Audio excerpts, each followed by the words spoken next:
Bonsoir à toutes et à tous. Alors ce soir, je vous fais une vidéo rapide donc concernant ce qu'il s'est passé au niveau de la Roumanie cette semaine parce que il y a peu de temps, je vous ai mis en ligne une vidéo concernant le premier tour de l'élection présidentielle dans ce pays.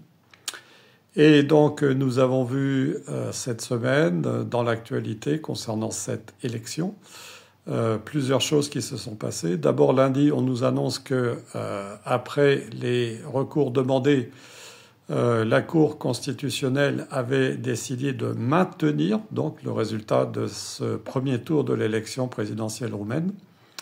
Et puis quelques jours après, donc jeudi 6 novembre, jour de la Saint-Nicolas, eh bien, on nous annonce que la Cour constitutionnelle donc de ce pays a décidé d'annuler purement et simplement ce premier tour au prétexte qu'il y aurait eu des manipulations sur un réseau social, donc appelé TikTok, et que cela permettait d'invalider les élections. Bref.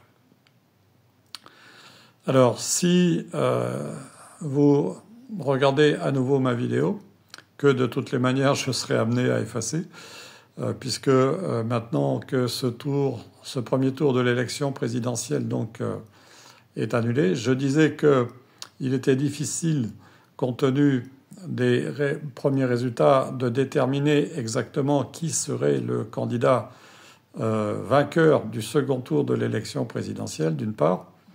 Et je vous disais que aussi, dans une courte phrase, qu'avec tout ce qui se passe aussi dans d'autres pays, eh bien, est-ce qu'on pouvait véritablement, je posais cette question, est-ce qu'on peut véritablement faire confiance aux résultats des urnes? Bon, nous savons, nous, très bien ce qu'il s'est passé pour notre pays, je ne vais pas y revenir. Je dirais simplement que j'ai entendu dernièrement qu'il y en a un qui a proclamé haut et fort qu'il avait été démocratiquement élu. Bon, bref, on ne va pas faire de commentaires, mais nous savons exactement ce qu'il en est de cette élection, entre guillemets, démocratique. Bon, ben, il semble que, apparemment, en Roumanie, on ait eu droit à un scénario du même style, c'est-à-dire que le candidat donc arrivé en tête au premier tour de l'élection présidentielle étant un candidat hors système de la même façon que Donald Trump, eh bien le système donc s'est arrangé pour que ce premier tour de l'élection soit purement et bonnement annulé, parce qu'on a appris, si vous voulez, et cela s'est diffusé sur certains canaux de réseaux sociaux, que un peu avant que cette décision soit prise par la Cour constitutionnelle roumaine, eh bien, un jet privé donc était atterri donc en Roumanie en provenance de Floride. Voilà, ça vous donne un peu une idée, et ça vous donne une idée aussi de qui tire réellement les ficelles en ce qui concerne les élections donc d'un certain nombre de pays de notre planète, y compris en Europe. Je n'ai pas besoin de donner plus de précision, mais je pense que vous aurez toutes et tous compris. Donc, je n'aurai pas le temps donc d'effacer cette vidéo que je vous avais fait donc un peu avant ce soir, mais je l'effacerai demain, donc puisque de toutes les manières, compte tenu de l'annulation de ce premier tour de l'élection présidentielle, maintenant, on ne sait pas exactement ce qu'il va se passer.